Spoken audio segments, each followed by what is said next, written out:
Welcome to Dan's Talks. My guest today is Roman Roth, the winemaker for the Wolford Vineyard. And I'm going to be chatting with him in a minute about his the work he does. But before I do, I would like to let everyone know that he just became an American citizen. And I wondered if you would tell us, first of all, where are you from? Rome? I Why is will it in your I'll first put on my name? best I put on my best Long Island accent. Germany. Germany originally, that's right. One question I have about that is Roman a common name in Germany? I know it would be in Italy. Well, Roman Herzog was a president and a minister president and whatever, a couple of people who are Roman. It was the nickname of my father, which was Remigius Roth, and that was difficult to pronounce. So when he did his apprenticeship, the owner of the business nicknamed him Roman, and What that's what was the business your father was in? He was also a winemaker, a cooper, barrel maker, and winemaker, then later a wine merchant. So yeah, I grew up with the bottle basically. Tell me about the experience. Where did you go to become an American citizen since you've been here for a long time? Yeah, I've been here 33 years. Took only 33 years to become American. Um, I had a green card from the beginning, so it all worked out okay. And well, my wife became American in 2003, and then this was we could adopt our daughter at the time. So she chose to do American citizenship, and then our daughter obviously was an American to bring her back here from Sri Lanka. So I was the only holdout, and things were busy, and I just somehow, I don't know, just never happened. And finally, I don't know, you feel like when you're this many years here, you're an expat, and neither here nor there. Where And where did you go? Was this an islip? it's an iSlip. It was a very easy process already when I renewed my green card, like maybe 8 years ago, which was already a little thing. It took forever to get the green card to come back, and you make business plan your business trips and everything, and you can't really book because well, it's the green card coming. So it was something. This is getting a little funny. What happens if you wouldn't get your green card? Could you imagine? So in any case, and when I did the renewal there, they said, "Oh, why don't you apply for American citizenship? It would be so easy. You would have it in no time." And that planted the seed also. And so finally, well, then during COVID, nothing happened, and it was difficult to organize things. And finally, this year on June 27th, I sent my application in, and it was happened very quickly. So by December, I just got my passport last week, actually. And so now I'm American and can vote and can be part of the American dream. Did you go to an assembly? Was a group of you that became American citizens, or was it an individual situation? Now it was a huge group of 200 something, 150 people, I would say, from 32 different countries, because the judge, which was interesting, he walked in and said, well, normally I'm the bankruptcy judge of Suffolk County, but I do this on the side, so not to be deterred by this. But in any case, he had everybody stand up, every different country. So he obviously he knew what countries are people from. So he would say Colombia, and 40 people got up, and then Germany, 2 people got up, and from 32 different countries. So that was a really nice ceremony, and it felt somber, and it felt everybody was emotional quite a bit. And at first, sometimes it's just another thing you think, but it actually does go under your skin. Did you have to pledge of allegiance? We made the Pledge of Allegiance. There was definitely it was very formal. Uh, so he gave a great speech of how well that it's not easy to come to this country and what an honor it is, and people come before you and who have come before and whatever made America great, and so it was very nice and emotional. You have to sing a song like Star Spangled I Banner. was ready to belt the Star Spangled Banner, but they didn't let me. Well, so you've been the winemaker for 25 years, 30 years now. 33 harvests, 33 years. and many awards to the wines that have come through, and um, you've you're very celebrated for the work you do. Tell me how you said you were, but you were raised with it. So, and how did you get in touch with? I guess it was Christian Wolfer. It was Well, it's a nice story. I mean, my father wanted that I become a banker, but you can't sing in a cubicle, but you can sing in a wine cellar. So I preferred this line of work, and I mean there was other options to become a chef or a stained glass maker, but luckily I chose winemaking, and I always loved it how wine was revered in my family when they opened the 76 Beerenauslese, some special wine. It was like a baby was held, and so I was about it would be pretty cool to make wine, if wine is so celebrated. And then I was 16, I started an apprenticeship system where you go 1 month to school, 3 months you work. This goes for 3 years. And then you go through that. And finally, I did my master degree in 1992. I had to have 5 journey years where I worked in America at the time, in California for a short time, and met my wife at the time.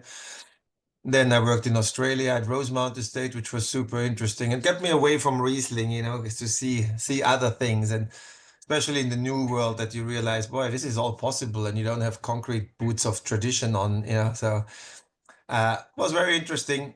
In any case, Christian, on one of my last couple of days before the master school was over, my master class, making my master in the winemaking, enology, and distilling.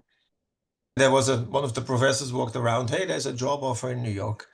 And I thought, well, I was already on my way to Australia, where my wife is from. And we had already a welcome party organized. Boxes were sent. My car was sold. In any case, I thought, well, let me call up America. Most Australian wine is sold in England or in America at the time. You always learn something. So, well, after the secretary, there was a German guy answering, Christian Wolfer. So I didn't practice any English, but got into German. Then he told me that Manhattan is half an hour away from the Hamptons, which is a little stretch of the truth, but it worked. And anyway, a week later, he came to Germany. We had a great meeting there. And well, we called Australia and said, we're going to go to America first for a couple of years. And we came here, and well, 33 years later, I'm still here. did you ever originally think you might be a winemaker in Germany? Yes, definitely. I was on my way there. And in Germany, very early, when you make a decision, you stick to it. You're already at school, you go to a math school or you go to a language school type of thing in gymnasium or high school. So you're already making some decisions very early. And finally, when you do make a training for your job, like most people stick to it. There's not this flexibility as here. Well, why didn't you stick with it? Why did you just choose to? Do you like Uh, winning the world? be- because I met my wife, we had this fabulous trip to America at the time, which was just wild for 4 months traveling through the United States, working in California at Sainsbury Estate in the Carneros, in Sonoma, in Carneros.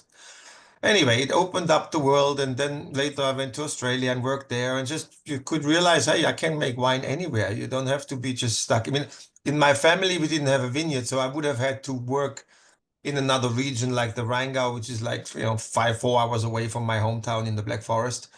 So I would have been anyway, not being stuck in my village type of say, my hometown of Rottweil. But You would have been stuck in there, wouldn't you? well, What one was it?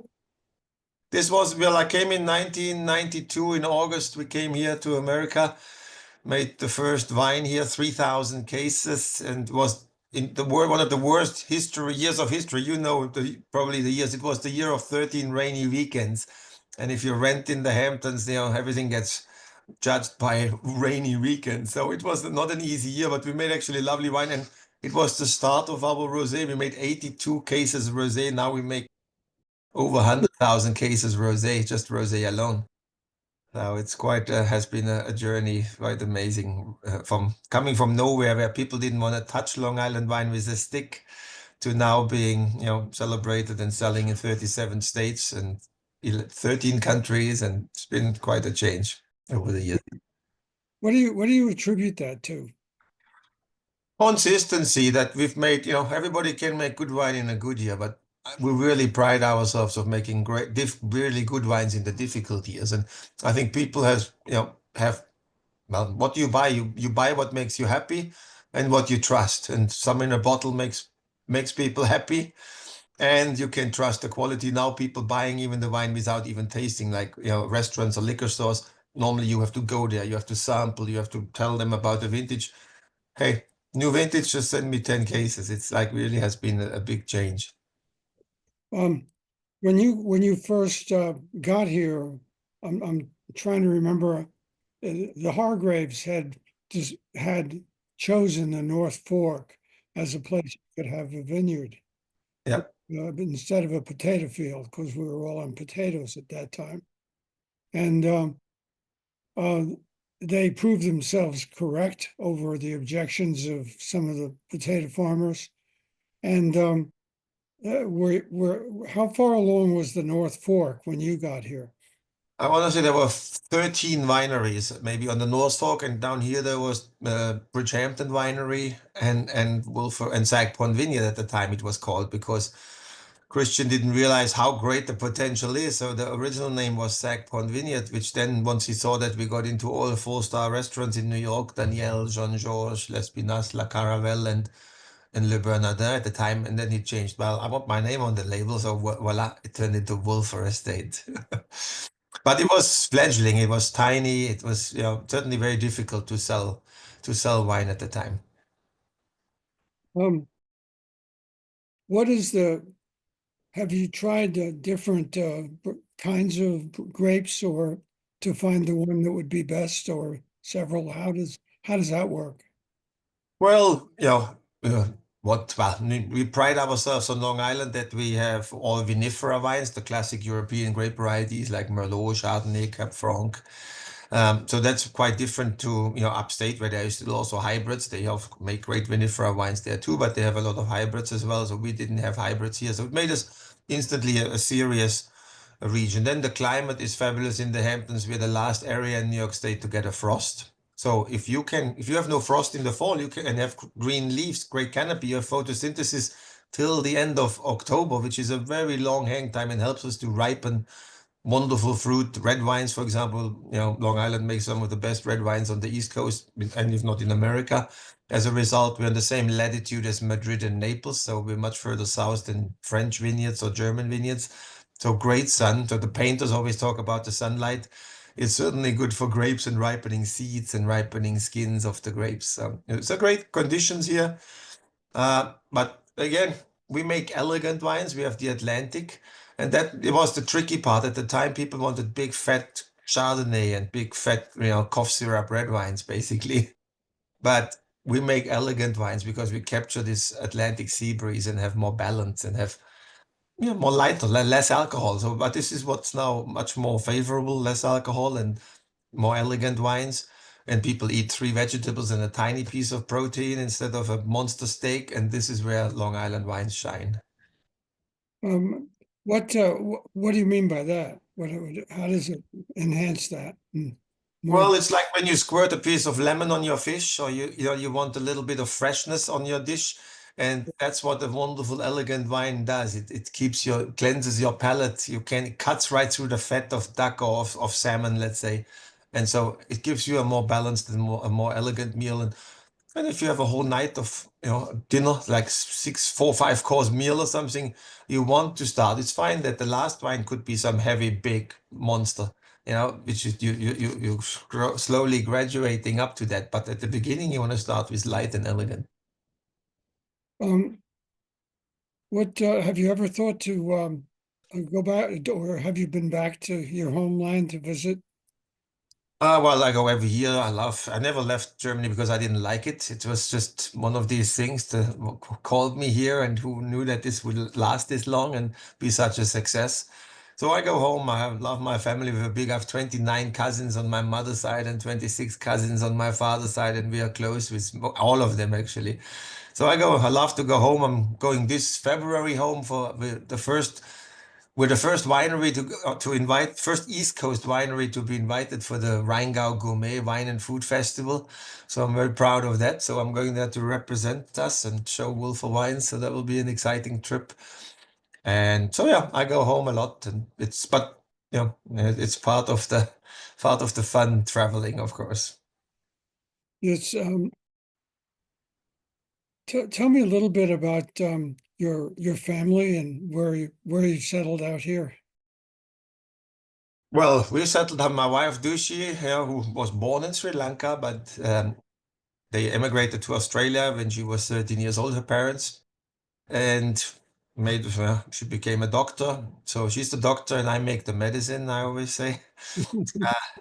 And she was game enough to come along to New York.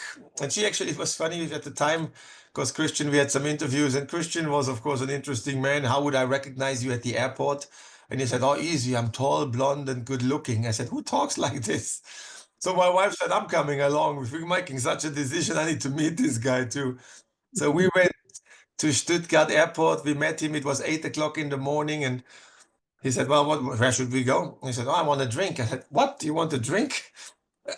It's 8 o'clock, nothing is open. But luckily I had made a wine. It was for my wedding, a Pinot Blanc that was barrel fermented. And I thought, well, I wanted to show this American man that I can make classic style, elegant style, barrel fermented wines like the French, and not just, let's say, German fruity wines. So I came to my interview with a bottle. Of course, my mother, who was also a larger than life person, she said, well, if you're going with a bottle, you need to have a cheese platter with you. So she had a cheese platter for me.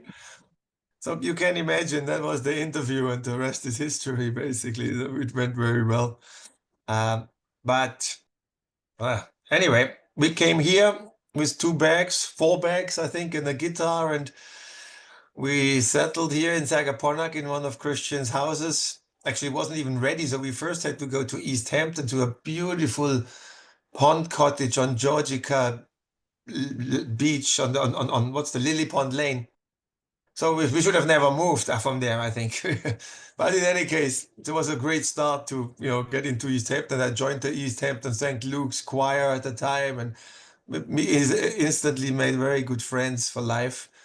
And well, slowly that's how the roots go down. Then I came back to Sagaponack, love Sagaponack, of course, the rural part. Being on the farm was great for my wife too, because there was always activity. There was all the time party. Either Christians had a party or we had a party. Sometimes people would wander from one party to the next, to the other side party, when we were like, whatever, 3 minutes from his house, or 2 minutes from his house, 1 minute from his house. So it was a great place to start this all. And then finally in 2000, we bought a house in Sag Harbor, which is our home. And Sag Harbor is the other beautiful town in the Hamptons, of course. Real place. And so it's a lovely place to live. And it's a long island, of course. It takes a while to get off the island. That's the only little negative thing. But other than that, the ocean and the proximity to Manhattan is still great. Well, thank you for being on the podcast. I really appreciate it. And I'll see you at one of those sunsets that we have. Well, I appreciate you have been a fantastic supporter for all these years. I mean, we're one of the first people, we certainly, with the media, when Dan's paper would write about our vineyard, which nobody would write about WÖlffer or about Long Island wineries, and you did. And it certainly helped to pave the way for what's here and what's still to come. Thank you. Sure. Bye-bye. Thanks. Great. Bye-bye, everybody.